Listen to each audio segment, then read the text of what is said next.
Arkham Knight, just so darn unimaginative. Hello, it's me again, and you're in for a treat, because today I'll be talking about Arkham Knight.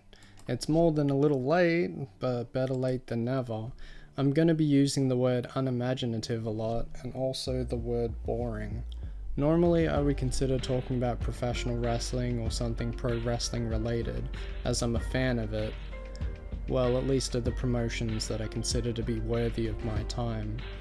I'm a cynical observer of pro wrestling, and it takes a lot to impress me. But today I want to voice my unasked for opinions on the fourth, and hopefully final Batman game from Rocksteady, Arkham Knight. Firstly, do you like the background images I chose for this video?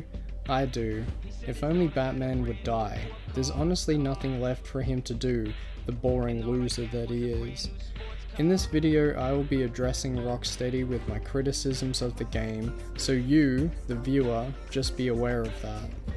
Now, as a display of disrespect and discourtesy, I have decided not to capitalize the title of this video because in my opinion, Arkham Knight doesn't deserve it.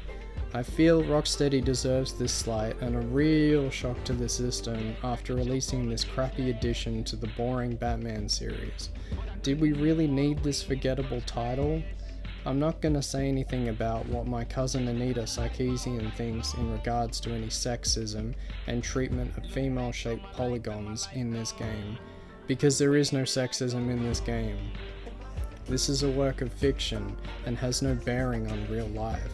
Why can't Anita focus on real sexism in today's unequal world? You know, with real people? Never mind. So with that being said, let us continue on with this awesome video.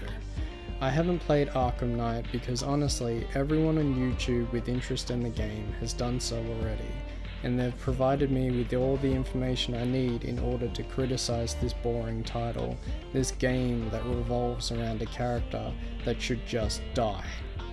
That masked, ever miserable loser has cast a shadow over the DC universe for so long, decades upon decades, and he just won't make any room for any other DC characters to grow and flourish. Why can't the Flash get some love and have a game all his own? I'll even take a Green Lantern game with the Arkham game engine. Why did Arkham Knight have to be made? I'll tells you why. Money. It's nothing more than a soulless cash-in on the Batman game series, and I'm glad it's over, if it is indeed the last.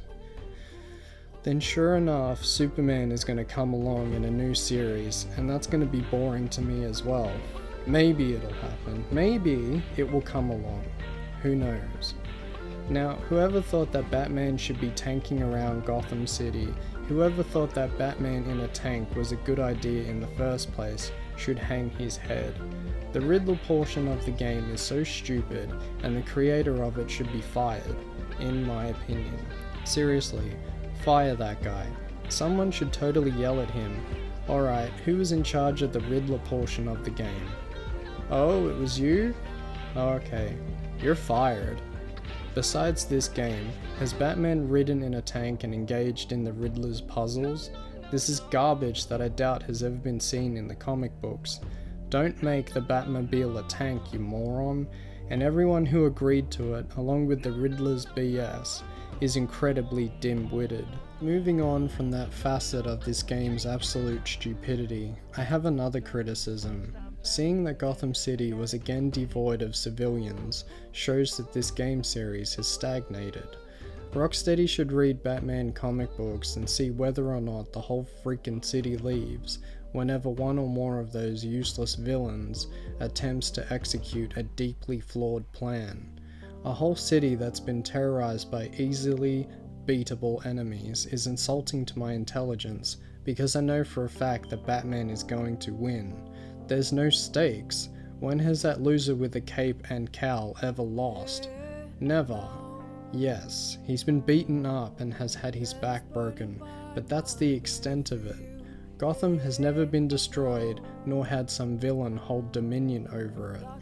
Want to know why I say this about Batman, that he's never lost?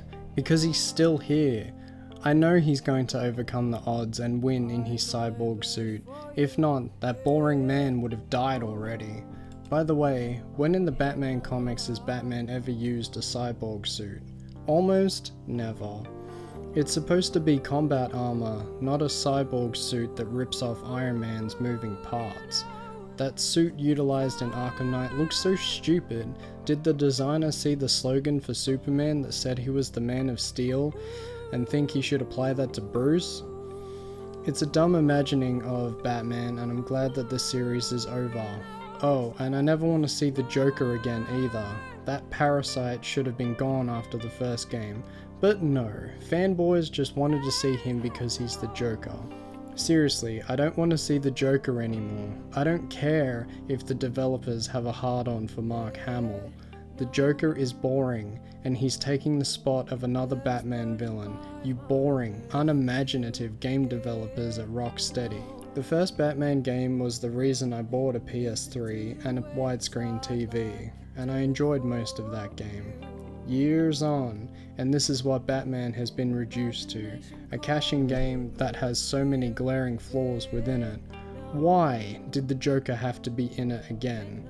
Why? Is there some clause within the contract for the Batman series that states that the Joker must be in the game, and if not, then the fans will revolt, and they'll judge the game to be a disappointment? What bothers me most about this game is that it is here. It exists. You have all this technology, and you waste it on a character and a genre that you've done before, all because the developers want to make easy money. When you, the player, buy this game, you're telling them you don't want anything more, you don't want anything better. You're telling them with your wallet you are happy with more of the same garbage. When will the consumers wake up and revolt against this unimaginative garbage? If I were in charge of Rocksteady, I would fire Paul Dini and spit on his stupid ideas, and I would also fire the morons who wrote the story for the second and third and fourth installments of the Batman game series. I wouldn't hire Kevin Conroy either. Let him go do voice work in forgettable cartoons. I would address Paul and the writers of the games after Arkham Asylum in a conference room and fire them in front of their peers, but not before telling them that their ideas aren't worth putting onto paper. I'll point at the door and glare at them, wanting them gone from my sight because they're hampering the image of what a PS4 can do. They're delivering boring, unimaginative garbage despite the technology that's in front of them, and the PS4 deserves better.